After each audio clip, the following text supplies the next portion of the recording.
Trending ngayong araw sa X ang isang larawan na sinasabing kuha mula sa behind the scenes ng di umano'y comeback movie ni Kimchi at Paula Avellino.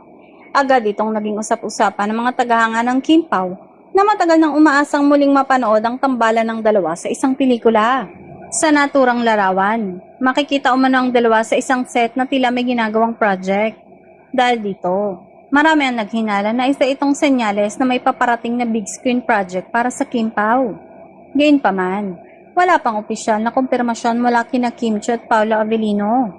Samantala, nagbunyi ang maraming fans sa social media at agad biglang pinatrend ang iba't ibang hashtag bilang pagpapakita ng kanilang suporta. Marami ang nagsabing matagal na nilang hinihintay ang muling pagsasama ng dalawa sa isang pelikula matapos ang kanilang matagumpay na tambalan sa mga nagdaang proyekto.